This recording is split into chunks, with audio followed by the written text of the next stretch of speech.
سورت النور، روشنی، نور، روشنی.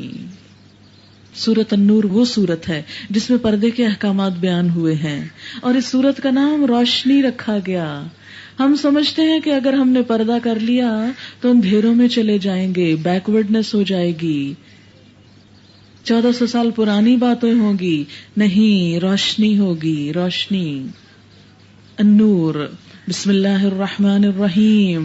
سورۃ انزلناها وفرضناها، ایک سورت جسے ہم نے اتارا ہے، ہم نے اتارا، اللہ نے اتارا. اللہ کی بات کسی انسان کی نہیں، نہ میری نہ تیری، اللہ کی بات. اور اتار کر ہم نے کیا کیا؟ وَفَرَضْنَاهَا، اسے ہم نے فرض کیا. سنت یا نفل نہیں، چوائس نہیں، فرض ہیں اس کے احکامات. فرض صرف نماز ہی فرض نہیں، کچھ اور بھی فرض ہے. ہم میں سے بہت سے لوگ نماز کا فرض تو شوق سے ادا کر لیتے ہیں، لیکن دوسرے فرائض سے پہلو تہی کر جاتے ہیں، یہ سوچ کر کہ کوئی ضروری تھوڑی ہے. نہیں، سورتن، ایک سورت. اور یہ اتنا انوکھا انداز ہے، کسی دوسری سورت میں یہ نہیں کہا گیا کہ یہ ہم نے اتاری اور ہم نے فرض کی. پورے قرآن میں آپ کو یہ انداز نہیں ملے گا. اس سے آپ اس کی اہمیت کا اندازہ لگا سکتے ہیں کہ اس میں جو کچھ کہا گیا وہ کتنا اہم ہے، کتنا امپورٹنٹ، معمولی چیز نہیں. اللہ تعالیٰ اپنی پوری اتھارٹی کو ظاہر کر رہے ہیں. سورۃ انزلناها وفرضناها، یہ ایک سورت ہے جس کو ہم نے اتارا اور اسے ہم نے فرض کیا، اور اس میں ہم نے صاف صاف ہدایات نازل کی ہیں، واضح سمجھ آنے والی باتیں. کس لیے کی ہیں؟ لعلکم تذکرون، شاید کہ تم سبق لو، سمجھ جاؤ. الزانیۃ والزانی فاجلدوا کل واحد منہما 100 جلدہ، زانی خواہ عورت ہو یا مرد، دونوں میں سے ہر ایک کو 100 کوڑے مارو. اور ان پر ترس کھانے کا جذبہ، اللہ کے دین کے معاملے میں تم کو دامنگیر نہ ہو، یعنی زناکاروں پہ ترس نہ کھاؤ، ان سے نرمی نہ برتو. زنا کا عام مفہوم کیا ہے؟ اس سے ہر شخص کو واقف ہونا چاہیے کہ ایک مرد اور ایک عورت کا بغیر اس کے کہ ان کے درمیان کوئی جائز رشتہ ازدواج ہو، کوئی شادی کا رشتہ ہو، باہم مباشرت کا ارتکاب کریں، یعنی فزیکل سیکشل ریلیشن شپ. اس فعل کا اخلاقاً برا ہونا، مذہباً گناہ ہونا یا معاشرتی حیثیت سے معیوب ہونا ہر دور میں رہا ہے. یہ ہمیشہ ایک قابل اعتراض چیز رہی، لیکن آج کے جدید دور میں کچھ لوگوں نے، جنہوں نے اپنی عقل کو اپنے نفس کے تابع کر دیا، انہوں نے اسے برائی نہیں سمجھا.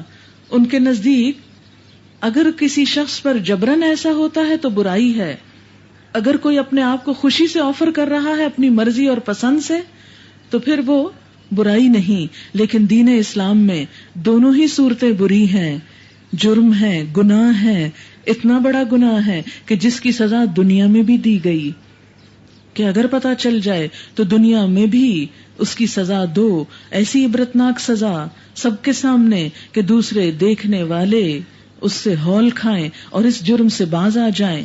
کیوں اتنی بڑی سزا؟ کیوں اتنی ریجیڈیٹی؟ کیوں؟ کیونکہ کچھ لوگ ان سزاؤں کو وحشیانہ پھر قرار دینے لگتے ہیں. بات یہ ہے کہ اس کے نتیجے میں نسل انسانی جنم لیتی ہے، اور ایک انسان کا بچہ اپنی پرورش کے لیے، اپنی شخصیت کی تکمیل کے لیے صرف جنم لینا اس کے لیے کافی نہیں کہ وہ کسی کا بھی نطفہ اور کسی کے بھی پیٹ میں پلے اور کہیں بھی جنم لے اور ختم نہیں. اسے اپنی پرورش، پیدائش، نگہداشت، شخصیت کی تکمیل کے لیے ماں کی محبت بھی چاہیے، باپ کا سایہ بھی چاہیے، اسے بہترین تربیت اور نگہداشت چاہیے، اور تنہا عورت اس بوجھ کو اٹھا نہیں سکتی. اور اگر وہ مرد اس کا ساتھ نہ دے جو اس بچے کو وجود میں لانے کا سبب ہے تو یہ عورت کے اوپر ایک بہت بڑا ظلم ہے. زنا پہ سختی کر کے دراصل عورت کی عزت، عورت کی حیثیت کو پروٹیکٹ کیا گیا، کیونکہ اس طریقے سے عورت پر صریحاً ظلم ہے، بوجھ ہے کہ وہ ایک ایسے بچے کو 9 مہینے پیٹ میں رکھے کہ جس کا پیدا کرنے کے بعد کوئی والی وارث نہیں، جو اس کا دکھ درد سمجھنے والا نہیں، جو اس کو اس ساری تکلیف کے دوران سہارا دینے والا کوئی نہیں، اور جو اس بچے کے پیدا ہونے کے بعد اس کا خرچ اٹھانے والا کوئی نہیں۔ انسان ہے، جانور نہیں۔ جانوروں کے بچے بھی اپنی ابتدائی دور میں ماں باپ کے ساتھ پلتے ہیں، تو انسان کا بچہ صرف کسی ہوم میں، کسی ہاسپٹل میں، کسی ڈے کیئر میں کیسے پل سکتا ہے کہ جس کے اوپر صرف ایک مشینی لک آفٹر ہو اور ماں کی محبت نہ ہو؟ پھر وہ بچہ کوئی خالہ نہ ہو، ماموں نہ ہو، چچا نہ ہو، پھوپھی نہ ہو، دادی نہ ہو، نانی نہ ہو، اتنے ڈھیر سارے پیار کے رشتوں سے محروم ہو کے پلے۔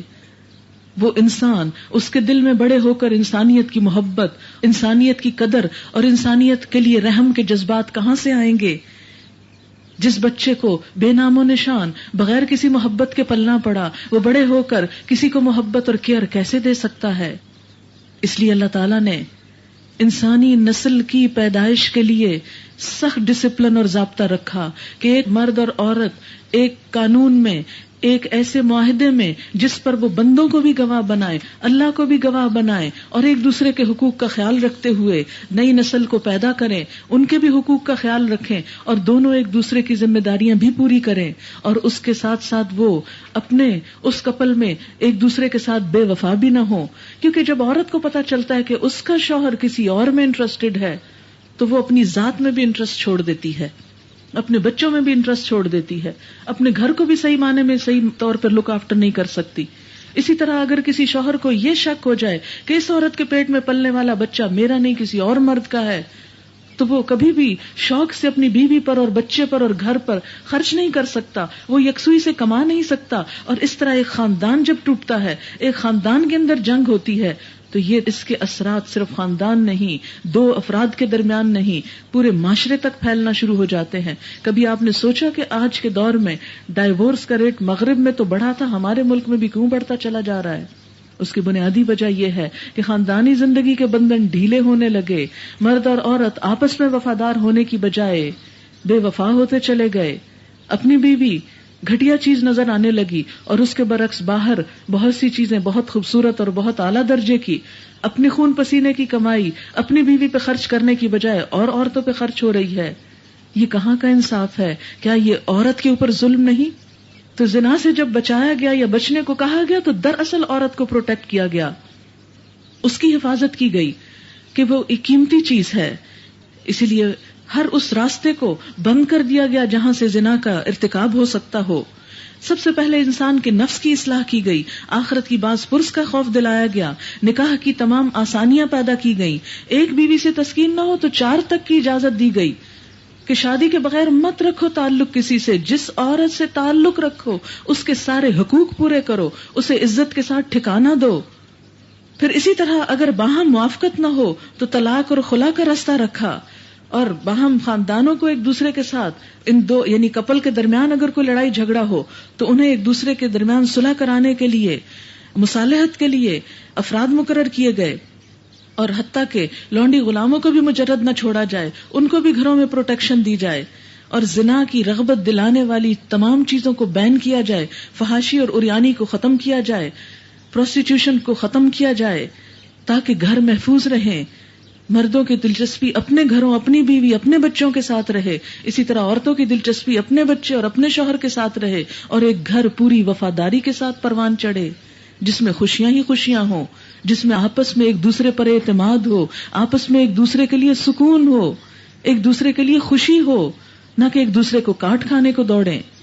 لہذا ایسی تمام چیزیں جو انسان کو بے حیائی کی طرف لے جاتی ہوں، ان تمام چیزوں کو بین کیا گیا، اور اسی لیے عورت کو اپنی زیب و زینت کو چھپا کر رکھنے کا حکم دیا گیا، عورت کو پردے کا حکم اسی وجہ سے دیا گیا تاکہ نگاہیں محفوظ رہیں، تاکہ دل محفوظ رہیں، اور تاکہ دل بھی بے وفا نہ ہوں۔ پھر فرمایا کہ تمہیں ان کے معاملے میں، زانی اور زانیہ کے معاملے میں کوئی ترس تمہارے دل میں نہ آئے، یعنی جب ان پہ حد جاری کرو، اگر تم اللہ اور روز آخر پر ایمان رکھتے ہو، یعنی پھر تمہارے اندر ان کے لیے ترس نہیں ہوگا، بلکہ ان کو ایسی سزا دو گے کہ پھر وہ اس سے باز آئیں، اور نہ صرف یہ کہ وہ بلکہ دیکھنے والے بھی، اور ان کو سزا دیتے وقت اہل ایمان کا ایک گروہ موجود رہے، یعنی پبلکلی سزا دی جائے، جرم ایسا تھا جو چھپ کے کیا، لیکن اگر ظاہر ہو گیا تو سب کے سامنے بے عزتی اور رسوائی کی جائے، تاکہ آئندہ دوسرے لوگ ان پر نظر رکھیں، چیک کریں. الزانی لا ينکح الا زانیۃ او مشرکہ، زانی نکاح نہ کرے مگر زانیہ کے ساتھ یا مشرکہ کے ساتھ. اتنا کبیح فعل کہ جسے شرک کے برابر قرار دیا گیا، شرک کے برابر. اسی لیے فرمایا کہ کسی پاک دامن مرد کے لیے پاک دامن عورت ہی بہتر ہے، اور زانیہ کے ساتھ نکاح نہ کرے مگر زانی یا مشرک. اور یہ حرام کر دیا گیا اہل ایمان پر، یعنی اہل ایمان جن کے دل میں اللہ کی محبت ہوگی وہ اس فعل بد کا ارتکاب کرنے والوں سے اپنا تعلق اور رشتہ استوار نہ کرنا چاہیں گے. اور جو لوگ پاک دامن عورتوں پر تہمت لگائیں پھر 4 گواہ نہ لے کر آئیں. اب چونکہ ایک طرف سزا بتائی گئی تو دوسری طرف یہ خیال گزرا ایسا نہ ہو کہ ہر شخص دوسرے کو زنا کے جرم میں پکڑوائے شکایتیں کر کر کے. فرمایا نہیں، ایسے ہر کوئی شکایت نہیں کر سکتا. اور اس کا بھی مطلب یہ ہے کہ اس کو پیٹا جائے گا اس جوڑے کو کہ جب پبلکلی کوئی کرنے لگے تبھی 4 گواہ آ سکتے ہیں نا، کیونکہ پبلکلی کرنا اور زیادہ برا، کیونکہ پھر جو دیکھے گا اس کے دل میں بھی ایسا ہی برا کرنے کا خیال آئے گا. اس لیے اس کی سزا اور سخت رکھی گئی. اور اگر کسی نے بغیر سوچے سمجھے کسی معصوم لڑکی پر ایسا کوئی الزام لگایا، یہاں دیکھیں اللہ کیسے پروٹیکٹ کرتا ہے آپ کو. جو لوگ پاک دامن عورتوں پر تہمت لگائیں، عورت پر تہمت، پھر گواہ نہ لائیں، ان کو 80 کوڑے لگاؤ. 80 کوڑے صرف ایک عورت پہ بات کرنے کی سزا. کیونکہ عورت کی عزت و عصمت بڑی نازک چیز ہے، وہ مذاق کی جگہ نہیں. وَلَا تَقْبَلُوا لَهُمْ شَهَادَةً أَبَدًا، اور نہ قبول کرو ان کی گواہی کبھی بھی. وَأُولَئِكَ هُمُ الْفَاسِقُونَ، اور یہ لوگ دراصل فاسق ہیں. إِلَّا الَّذِينَ تَابُوا،